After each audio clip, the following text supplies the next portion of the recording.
นอนรับบ่เจืองถ้านอนคนเดียวมื้อแรง รับยานยัง เล่นเข้าป่าหลายเทื่อแล้ว เป็นนี่ไดแบบใด บางเทื่อกะบ่อยู่และชง บางเทื่อก็เหยียบระเบิดเขา โอ้มีหลายกับพานี่เด้อก็ได้นี่ โดย พังลักใช่นี่จัก2 แจก็ได้เนาะ โดย พังลัก2 แจข้างเท่านั้นก็เฮ็ดนอนอยู่คนเดียวกันคันว่ามีหยังก็โทรหาอ้ายเด้อ โดย อย่าว่ามันหน่วยเว้าในหยังแน่นอนได้เนาะ โดย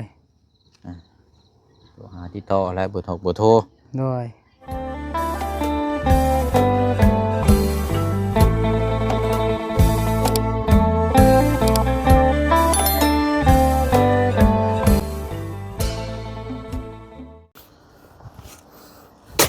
เนาะตรงฟ้าก็ลายอวยถ้วยเยอะนี่อากาศเปลี่ยนแปลงพี่น้องเนาะลมหนาวเอาเนาะมาต่อกันอีกพี่น้องสำหรับทางขุดหลุม โดย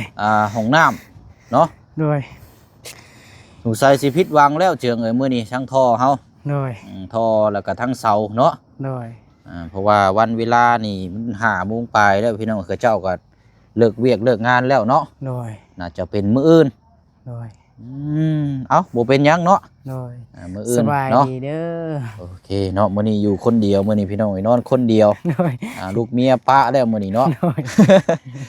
โอ้ยนะมาติดตามเบิ่งน้ำกันอีกพี่น้องเนาะสำหรับทางห้องน้ำห้องในว่าสิจังใดเนาะพี่น้องเนาะช่วงค่อยค่ำแรงๆตะเว้นสิตกดินอากาศลมหนาวโอ้ยเนาะเย็นสมอยสมีอยู่พี่น้องเนาะกราบทักทายสบายดีและสวัสดีพ่อแม่พี่น้องเบิดสุขุสุคนนะพี่น้องเด้อเนาะพบเจอกันอีกคือเก่าคือเดิมเลยพี่น้องเด้อเนาะเอากะเนาะก่อนอื่นก็ขอมกขอบใจขอบคุณขอบคุณทางพี่น้อง FC เฮาในไลน์เนาะที่ติดตามแล้วก็รับชมแล้วก็เป็นกำลังใจเนาะพี่น้องเนาะแล้วก็ที่ให้คำแนะนำเนาะพี่น้องเนาะคือหนึ่งมากับแม่นขยะเนาะขยะที่ในบุ่มตัวนี้เดี๋ยวสิให้ทางเจืองเขาเนี่ยเนาะยังสิจูดอยู่พี่น้องเนาะเพราะว่าเอาดินถมแล้วนี่มันบ่เปื่อยได้ขยะนี่มีแต่มันพังเหี่ยวไปเลยนะมีแต่ว่าเดี๋ยวเฮาจังจูดเนาะเจืองเนาะ โดย ดินเท่ากับคัดกุดขึ้นแต่แถวหิมพุ่นก็ได้เนาะ โดย คำจังหน่อยจังพากระจูดแล้วล่ะเด้อ โดย เนาะเอา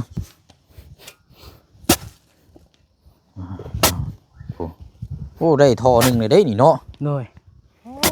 ดินอ่อนโดดเนาะทำชีงุ้ยติเจ้า โดย กับบรรยากาศมันกับพอเห็ดแน่เนาะเห็ดเวยเห็ดงานกัน โดย มันบ่ได้เห็ดแดดได้ฮ้อนนี่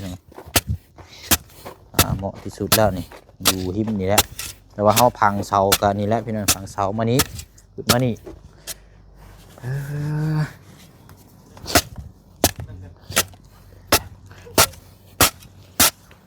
พักเข้าได้สะฮดแล้วบ่ ยัง คือว่าแล้วยังซุ่มอยู่เนาะ โดย เดี๋ยวค่อยคันมาฮดลายแล้วก็เปื่อยแล้วอันนี้ก็ โดย อยู่คนเดียวกับจุไผ่จุหยังแล้วก็ต้มหน่อไม้เนาะอยู่ให้กิน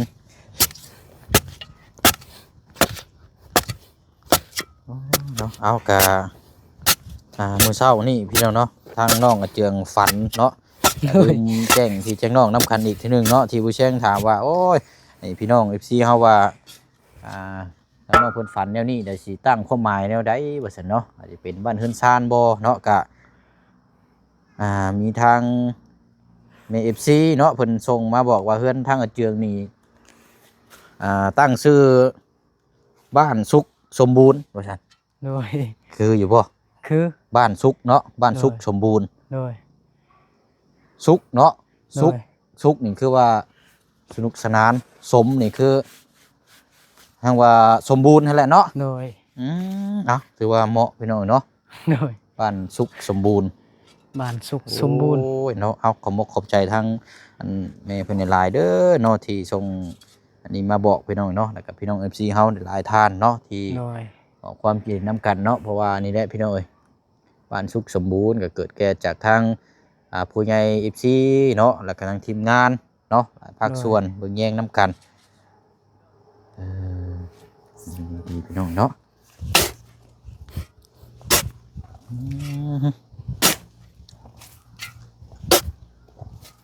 ดินนี่งามได้ดินอันนี้นี่ โดย ดินแดงๆเลย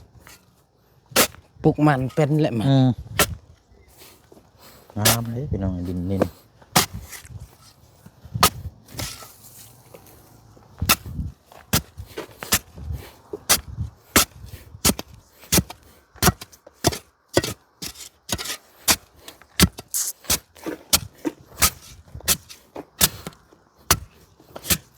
ประมาณโอ้ยลมแล้วนี่ก็เนาะ โดย ถ้าอีดอกว่าทอเขานี่80 เซนอันนี้มัน100เนาะเขาเผื่อไว้เอา กวางนี่บ่ แม่นประมาณนี้แล้วล่ะไล่แล้วนี่กว้างๆ โดย มีแต่เฮาขุดลงเลยบาด โดยยาวเลย ประมาณเม็ด50 โดย เม็ด50มันนี่ก็สิได้อยู่ประมาณโอ้60 70เด้อเด้นี่เนาะ โดย เอาลงอีกจักหน่อยเนาะ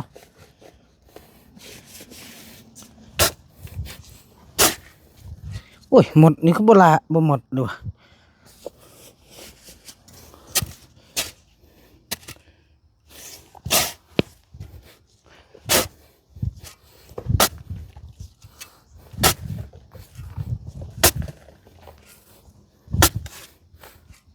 นอนรับบ่เจืองถ้านอนคนเดียวมื้อแลง รับยานยัง เฮือนใหม่เนาะ โดย เนาะถือว่าเป็นค่ำคืนที่2เนาะคืนนี้กันค่ำคืนที่2สิได้รับในนอนโอ้เอาหน่อย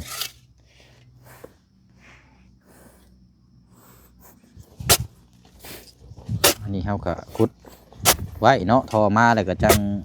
เลี้ยงไว้บัด โดย เอาได้งบได้ค่าสร้างอย่างมาจังให้สร้างเพิ่นมาลงมือพี่น้องเอ้ย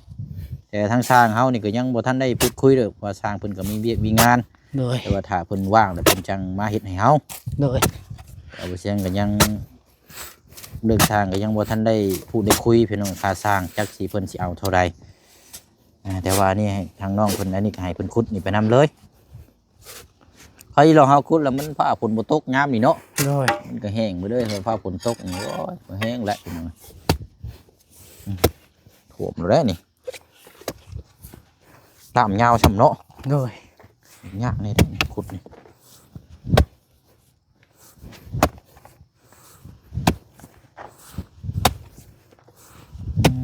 เนาะ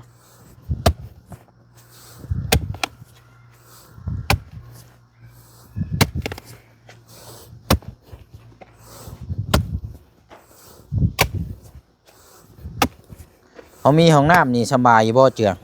โดยสบายแหละ ระหว่างแล่นเขาป่าได้จ้ะ ห้องน้ำและสบาย เล่นเข้าป่าหลายเทื่อแล้ว เป็นนี่ไดแบบใด บางเทื่อกะบ่อยู่และชง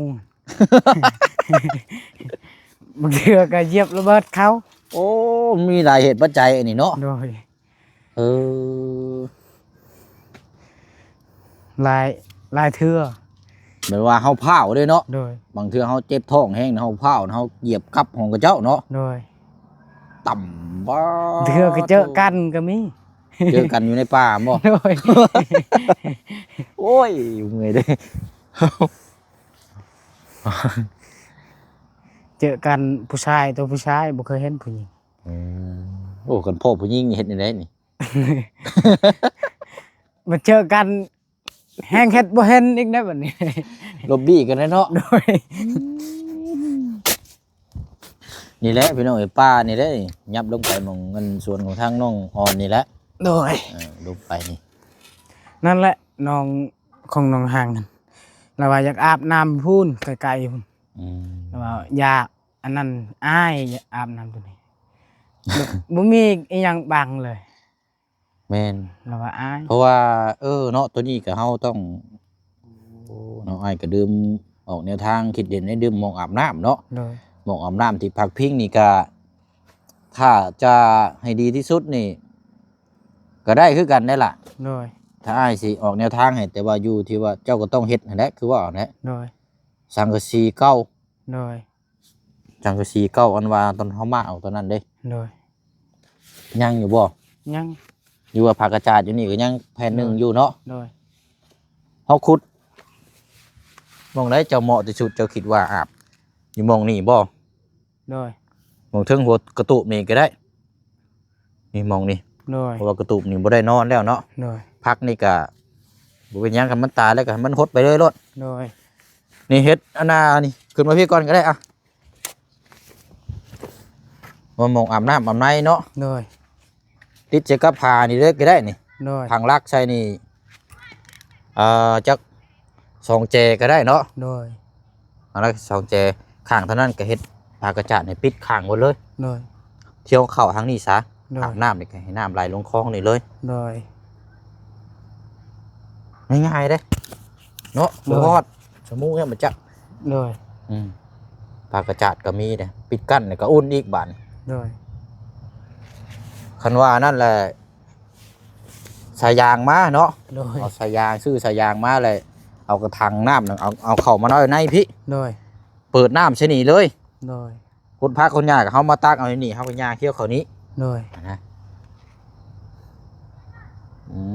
บุตรีเราได้เนาะไปอาบน้ำหรือบุมีมองบังมองหยังเนาะ โดย ทางน้องสาวแล้วน้องเสียงเลยเนาะ โดย เลยอันว่าลงไปอาบน้ำอยู่ห้วยพุทธเนาะอายพี่น้องเอาเต้นเขานี่ช่องชิบได้มาเอาช่ำดอกเนาะเบอร์นี้เนาะ โดยยันมืออื่น โอ้เอา มื้ออื่น ดูแ เราบ่ เนาะ บ่ได้มาเอาสิบอกละ เพราะว่าต้องยันมันเครื่องมันเฮียมันหยังล่ะ โด เนาะ ย แพ้นี่เอาขึ้นไปไว้ก่อนก็ได้ล่ะเด้อ โดย ไปไว้เทิงพอเป็นคู่ทางกระมังของที่จำเป็นต้องใช้เฮาก็เก็บเรียงไว้จะดีเนาะ โดย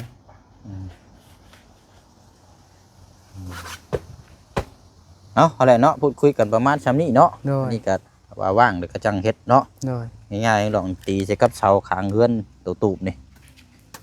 ตูบนี่ก็เอาไว้มองเฮ็ดอยู่เฮ็ดกินเนาะของครัวไปนี่แหละประมาณนี้แหละพี่น้อง ให้มันได้ครึ่งตัวนี้ก่อน เอาเฮ็ดจังน้อยซะเนาะ ได้ มาจังหยุดแล้วก็จังมื้ออื่นก็จังว่ากัน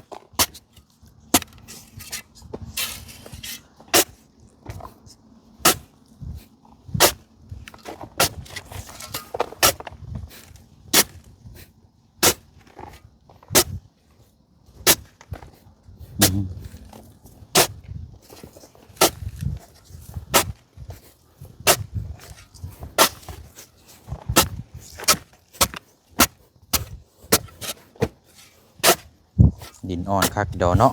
โดย ตุยโอ้ย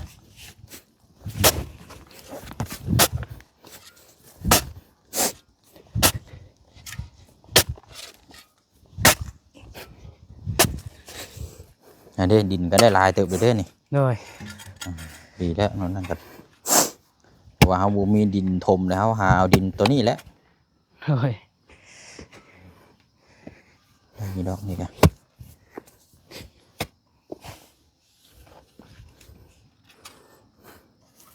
ไม่ยังนะ เฮือนหมด อยู่ลึกปานนั้นก็ยังมีอันนี้เนาะ โดย หมดนี่ต้องลงไปพลึกพลามนี่โลนี่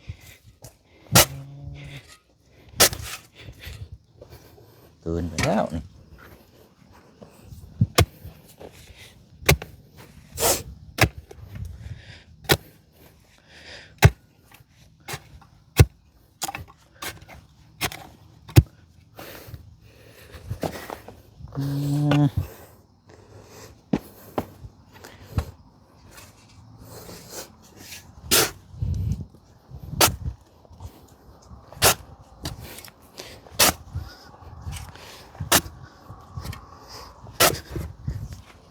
พูดอีกจังน้อยมื้ออื่นซ้ำเศร้าแล้วก็แล้วได้ละเนาะ โดย กินมันอ่อนอยู่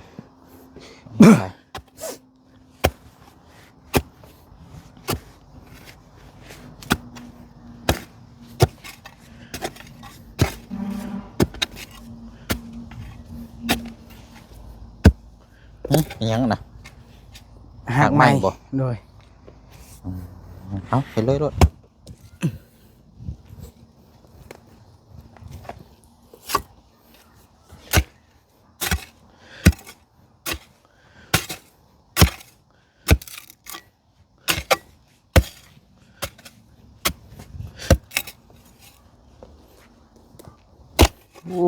อันแม่นหากกกหวดนี่นะนี่เนาะ แม่น หากตัวนี้แหล้วนี่ลงลึกดีโลเอาเฮ็ดอืม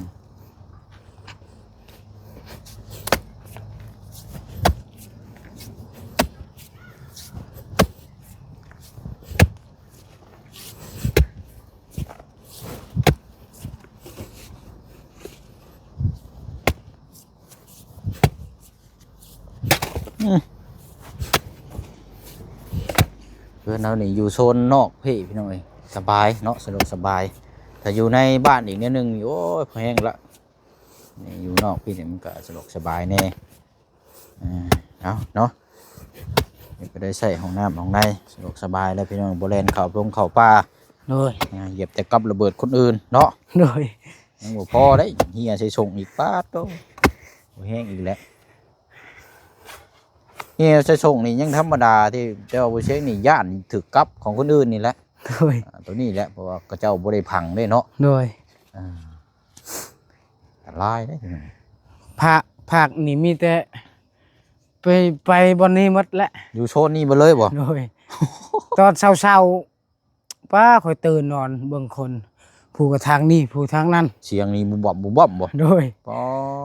ลายทางเข้าไป บ่วันยับขึ้นไปเลยนี่อันแต่ครอบครัวนี่ห้องน้ำยังบ่มีเนาะ โน่ ไล่มาติเฮือนทางน้องสอนมีอยู่3 4 5ครอบครัว6ครอบครัวนี่ยังบ่ทันได้มี โดยมีแต่ครอบครัวนี่มีแหละ มี แต่ ครอบ ว่า ครัวเฮือนหนึ่งเฮือนกับเพื่อนน้องสอนนี้เนาะ โดยแต่ว่าครอบครัวนี่ก็ไปอยู่นี่แหละเราเต็มแล้วห้องน้ำมันเต็มแหละ บุ่มบั่มแล้วตอนเช้าเนาะ โดยเฮาโอ้ยคู่มือเลยเฮาเห็น ตื่นเช้ามาอั่นเฮานั่งเที่ยงไผอันผู้กระทางนี่ผู้ทางนั้นเช้าอ่อนก็มา ตอน แม่นและทางน้องอ่อนกับบ่มีห้องน้ำเนาะ โดย อันนี้ก็ลูกสาวเริ่มใหญ่เลยพี่น้องเนาะ โดย โอ้ยเริ่มลำบากแล้วนี่ก็สาวใหญ่ไปเล่นเขาป่ารถหวายเนาะ โดย เอาเนาะเฮ็ดจังได๋หาแนวทางออกหั่นละเฮ็ดนี่ได้ โดย ไปแล้วเอาต่อไปเอาพอก่อนเนาะ โดย โอ้ยค่ำมืดแล้วเต็มที่แล้วนี่กับพี่น้อย โดย เดี๋ยวนอนบ่แรงนี่ป้าซ้ำฮอดอันค้อนทุบเด้อหาเนาะ โดย ปวดกระโตได้ ดีเลยสำนี้ นี่พอดีแล้วนี่ทำนี่แหละโอเคแล้วบัดนี้ ตูปืนตูไพ่บัดนี้เนาะเฮ็ดให้อยู่เนื้อกินมาแล้วบ่เข้า ข้าวอะ เดี๋ยวว่ากินข้าวเย็นบ่ กินข้าวเก่าหั่นแหละ เออ ยังลายปะก็เสียดายแหละบ่มี เอา ข้าว ข้าวมาอุ่นเนาะ โดย ข้าวเย็นอุ่นเอา โดยบ่มันอุ่นแล้วเฮาใช้แน่นั่นใช้นั่นกระติกตัวนั้นเด้ ใส่กล่องโฟมบ่ โดย อืมเอาสะจุต้มหมกหน่อไม้เนาะ โดยต้มหน่อไม้ก่อน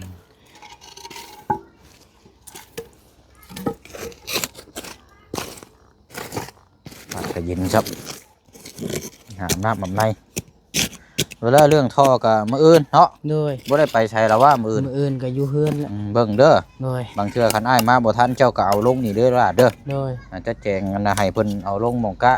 มันใกล้ท่อแล้วเนาะ โดย เฮ็ดเอาตั้งเรียงไว้หันเสาก็เอาเรียงไว้นี่แหละเนาะ โดย มาจังมาเบิ่งนํกันแล้วก็บินน้ำเนาะ โดย เก็บบินไว้นํเด้อ โดย บินค่าชำระจ่ายเงินนั่นแหละมันถือต้นเท่าไรท่อราคาเท่าไรเนาะแจ้งพี่แจ้งน้องน้ำกันนั่นแหละราคงราคา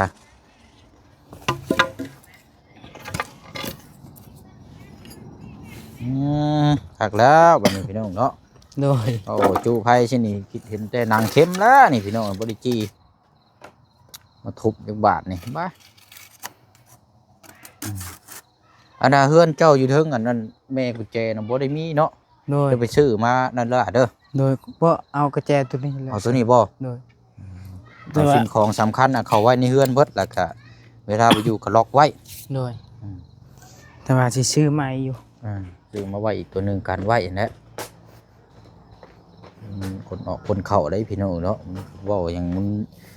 บ่มีหยังแน่นอนว่าเฮามองบ่เห็น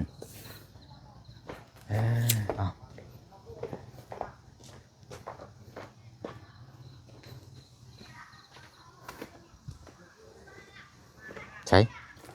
ของยังจุบาทเลย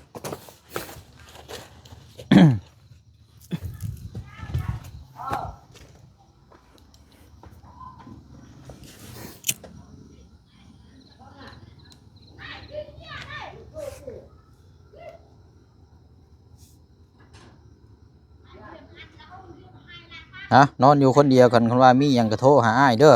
โดย อย่าว่ามันหน่อยเบ้าในหยังในนอนได้เนาะ โดย โทรหาที่ต่ออะไรบ่โทร โดย แต่ว่าโทรมาก็บ่ค่อยติดเนาะโทรศัพท์จอน บ่ไอโทรแล้วก็มันติด มันติดน้ำหลังบ่ โดยมันติดตำหลังจัก มัน เลย ก็บ่ทันกินแล้วแบบนี้เนาะ โดย ตึ๊ดอยู่รถบัดมาพี่บอกว่าถามคือว่ามีเน็ตมีหยังอยู่ เน็ตมีอยู่เน็ต แต่ว่าบัดไอว่าเสียงดังเสียงโทรศัพท์ดังกินนี่ก็ อืม เจ้าเลยโทรอ้ายเลยโทร โดย